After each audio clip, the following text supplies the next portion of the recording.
नमस्कार दोस्तों, mysterious news में आपका स्वागत है। महिषासुर वह राक्षस था जिसे ब्रह्मा जी से यह वरदान प्राप्त था कि उसे कोई भी देवता या दानव नहीं मार सकता है। असुरों के राजा महिषासुर की भक्ति से प्रसन्न होकर ब्रह्मा जी ने उसे यह वरदान तो दे दिया था, लेकिन बाद में यही महिषासुर देवताओं के लिए समस्या का कारण बन गया। वह देवताओं को सताने लगा। तब देवताओं ने अमरता का वरदान पाने वाले महिषासुर का संहार करने के लिए जो रास्ता निकाला वह बहुत अद्भुत था। आज आप उस कहानी को जानेंगे जिसमें देवताओं ने एक असुर को मारने के लिए सृष्टि में एक शक्तिशाली देवी को चमत्कारिक तरीके से उत्पन्न किया था।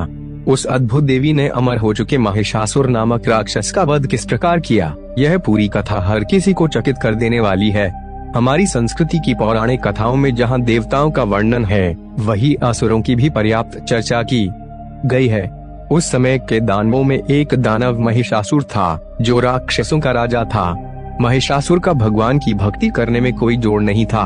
एक बार तो महिषासुर ब्रह्मा जी को प्रसन्न करने के लिए हिमालय के बर्फीले जल में खड़े होकर तपस्या करने लगा।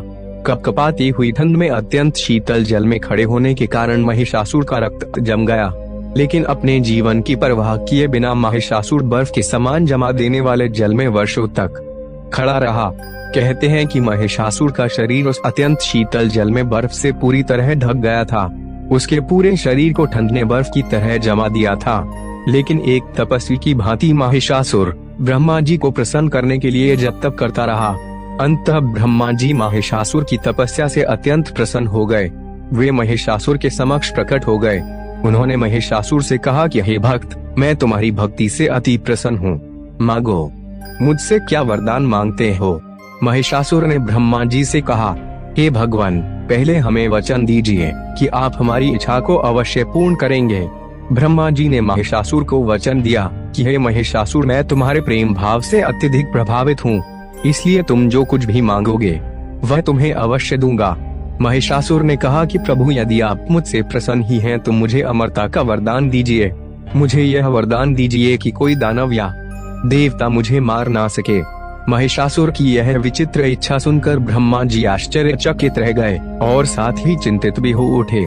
लेकिन अब वे अपने महिषासुर को दिए वचन से कैसे पीछे हट सकते थे, इसलिए ब्रह्मा जी ने महिषासुर को तथास्तु कह दिया। अब महिषासुर सदा के लिए अमर हो चुका था। अब महिषासुर को न कोई दानव मार सकता था न कोई देवता। अब महिषासुर निरंकुश हो चुका था।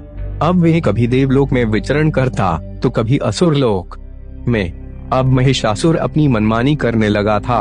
वह देवलोक में देवताओं को सताने लगा था, लेकिन ब्रह्मा के वरदान के कारण अब कोई उसका कुछ भी नहीं बिगाड़ सकता था, क्योंकि उसे अमरता का वरदान जो मिल गया था। ऐसी स्थिति में न कोई देवता उसे मार सकते थे न ही दानव। अब महिषासुर देवलोक में किसी भी देवता के निवास में प्रवेश कर जाता और उन्हें उठाकर गेंद की भांति हवा में उछाल देता। भैंस जैसे मस्तिष्क वाले होने के कारण वह देवताओं से जानवरों की तरह व्यवहार करने लगा था। स्वर्गलोक में महिषासुर का उत्पात बढ़ता ही जा रहा था। एक दिन अचानक उसने देवराज इंद्र से युद्ध करना आरंभ कर दिया और अपने आसुरी बल के कारण इंद्रदेव को भी पराजित कर दिया। इसके पश्चात तो महिषासुर ने स्वर्गलोक को अपने नियंत्रण में ले लिया। अब महिषासुर सिंहासन पर बैठकर देवताओं को ही आदेश देने लगा। सभी देवतागण महिषासुर के अत्याचारों से तंग आ गए थे, इसलिए वे सभी दौड़े दौड़े भगवान ब्रह्मा, विष्णु और शिव जी के पास पहुँचे। लेकिन उन सब के पास भी ब्रह्मा जी से अमरता का वरदान प्राप्त होने के कारण महिषासुर को मारने का कोई उपाय नहीं था। तब तीनों देवताओं ने मिलकर यह निर्णय लिया कि वे हम महिषासुर के संहार के लिए इस सृष्टि में एक देवी शक्ति का उदय करेंगे, वही इस असुर का विनाश कर उसे उसके पापों का दंड देंगी। यह सोचकर ब्रह्मा, विष्णु और महेश तीनों देवताओं ने मिलकर दुर्गा जी को अस्तित्व में लाए। कहा जाता है कि महिषासुर और देवी दुर्गा के बीच 10 दिन तक युद्ध चला। उस मायावी महिषासुर को अमरता का वरदान प्राप्त था, इसीलिए उसका वध करना आसान नहीं था। फिर देवी दुर्गा ने विचार किया कि ब्रह्मा जी ने महिषासुर को यह वरदान दिया था कि कोई देवता या दानव उसे नहीं मार सकता, लेकिन यह तो नहीं कहा था कि कोई जानवर उसे नहीं मार सकता। सर्वविदित है कि माँ दुर्गा की सवारी सिंह है, अर्थात जब माँ दुर्गा बहुत क्रोधित अवस्था में होती हैं तो सिंह यानी शेर की सवारी करती हैं। महिषासुर के पापों का दंड देने के लिए माँ दुर्गा सिंह पर सवार होकर प्रकट हुईं।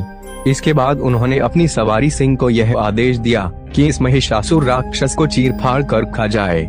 मां का आदेश पाते ही उनकी सवारी सिंह ने अपने विशाल पंजे से महिषासुर पर झपट्टा मारा और एक ही पंजे के वार से महिषासुर को अपना शिकार बना लिया। परिणाम स्वरूप महासिंह के पंजों से घायल हुए महिषासुर ने चालाकी करते हुए जैसे ही अपना रूप बदलने की कोशिश की, मां दुर्गा ने उसी समय अपनी दिव्य शक्ति से महिषासुर का वध कर दिया। इस तरह महिषासुर मारा गया। मां दुर्गा के चरणों में दर्दे महिषासुर का रक्त रंजित सर और धड़ अलग अलग धरती पर पड़ा था। उसे उसके बुरे कर्मों का दंड प्राप्त हो गया था और इस प्रकार माता दुर्गा जी ने दुष्ट महिषासुर का वध कर सृष्टि का उद्धार किया था। दोस्तों, ऐसे ही रोचक और रहस्यमयी जानकारियों के लिए हमारे चैनल को सब्सक्राइब करना ना भूलें।